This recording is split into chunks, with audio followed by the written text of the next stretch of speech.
Ultimatum দিছেন ব্যবসায়ী হলে বিদ্যুৎ ব্যবস্থার উন্নতির দাবি জানাইয়া বিবৃতি দিছেন বেসিক শিল্পনগরী গুটাটিকর শিল্প মালিক সমিতির নেতৃবৃন্দ। ভয়াবহ লোডশেডিংয়ের কারণে ব্যবসা বাণিজ্য ধস নামায় রাজপথ নামার হুমকি দিছেন সিলেটর ব্যবসায়ীরা। আসসালামু আলাইকুম। তীব্র দাবদাহর পরে আজকে সিলেটও আল্লাহর রহমতর বৃষ্টি আলহামদুলিল্লাহ। তবে বৃষ্টি খুব বেশি সময় হইছে না। আজকে আপনারা লোডশেডিংয়ের কিছু বিষয় লইয়া আমরা জানাইমু ইনশাআল্লাহ। তীব্র গরমের সাথে ঘন ঘন লোডশেডিংয়ে বিপর্যস্ত হইয়া পড়ছে সিলেটর জনজীবন। দাবদাহের কারণে এমনিও মানুষের অবস্থা খুব খারাপ। এর মাঝে দিনের মতো রাইতেও লোডশেডিংয়ের মাত্রা আরো বেশি যোগ হয়েছে।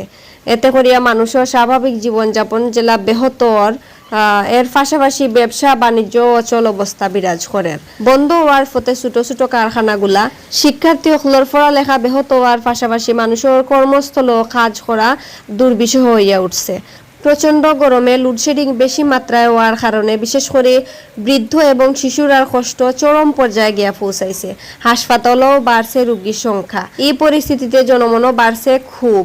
আলটিমেটাম দিছেন ব্যবসায়ী হলে বিদ্যুৎ ব্যবস্থার উন্নতির দাবি জানাইয়া বিবৃতি দিছেন বেসিক শিল্পনগরী গুটাটিকর শিল্প মালিক সমিতির নেতৃবৃন্দ। তবুও সহসাও বিদ্যুৎ পরিস্থিতির উন্নতি লইয়া কোনো সুখবর দিতে পারছেন না বিদ্যুৎ বিভাগ। উল্টা তাপমাত্রা বাড়লে লোডশেডিং বৃদ্ধির সংখ্যার কথা তারা জানাইছেন। একমাত্র বৃষ্টিপাত বাড়লে তাপমাত্রা কমতে পারে, এতে করে বিদ্যুতের চাহিদাও কমব। কিন্তু আগামী আরো 4-5 দিন তাপমাত্রা আরো বাড়তে পারে বলিয়া জানাইছেন আবহাওয়া অধিদপ্তর। তো আজকে দেখা যায় আল্লাহর রহমতর বৃষ্টি হইছে, তবে বৃষ্টিটা খুব বেশি সময় হইছে না। বৃষ্টির পরে এখন রাত কিন্তু আবার প্রচুর পরিমাণে গরম বাড়ছে। ভয়াবহ লোডশেডিং এর কারণে ব্যবসা বাণিজ্য ধস নামায় রাজপথ নামার হুমকি দিছেন সিলেটর ব্যবসায়ীরা। একই সাথে বিদ্যুৎ ব্যবস্থার উন্নতির দাবি জানাইয়া 48 ঘন্টার আলটিমেটাম দিছেন তারা। গত সোমবারে রাত্রে এক যৌথ বিবৃতিত বাংলাদেশ দোকান মালিক সমিতি, সিলেট জেলা শাখা, সিলেট মহানগর এবং জেলা ব্যবসায়ী ঐক্য কল্যাণ পরিষদের নেতৃবৃন্দ হলে এই ঘোষণা দিছেন। আরো জানানি হয় আমরা ব্যবসার মূল আকর্ষণ হইল ক্রেতা, কিন্তু লোডশেডিং এর কারণে ক্রেতাও আইতো চায় না মার্কেটও। এর কারণে আমরা ব্যবসার লোকসানও অনেক বেশি। এই অবস্থায় ব্যবসায়ী হলর দেওয়ালও ফিট থেকে গেছে।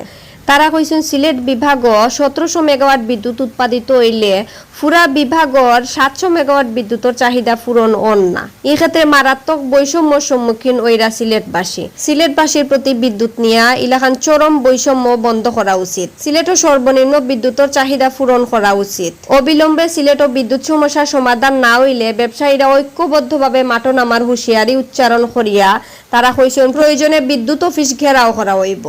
এতে করিয়া যে পরিস্থিতির সৃষ্টি হইব, এই পরিস্থিতির সৃষ্টি হওয়ার আগেও বিদ্যুৎ সমস্যার সমাধান করা লাগবে। আবার ভয়াবহ লোডশেডিং এর কারণে বিপাকও পড়ছেন বেসিক শিল্পনগরীর উদ্যোক্তারাও। ঘন্টার পর ঘন্টা লোডশেডিং এর কারণে উৎপাদনও ধস নামছে। ইলা চলতে থাকলে উৎপাদন বন্ধ করা ছাড়া আর কোনো উপায় থাকতো না বলিয়া জানাইছেন উদ্যোক্তাগণে। দ্রুত বিদ্যুৎ পরিস্থিতি স্বাভাবিক করার লাগি সরকার ও সংশ্লিষ্ট কর্তৃপক্ষের প্রতি দাবি জানাইরা তারা।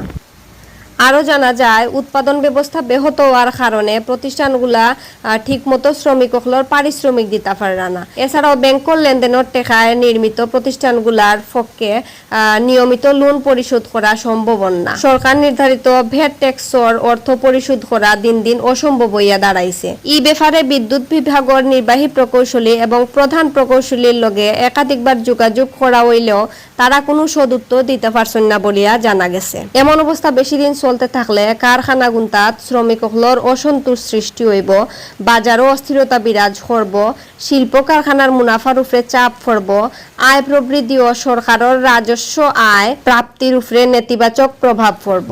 এর লাগি উক্ত অবস্থার উন্নয়ন একান্তভাবে প্রয়োজন। এর লাগি অন্তর্বর্তীকালীন সরকারের সংশ্লিষ্ট কর্তৃপক্ষরে এই ব্যাপারে কার্যকর ব্যবস্থা গ্রহণ করার আহ্বান জানাইরা তারা।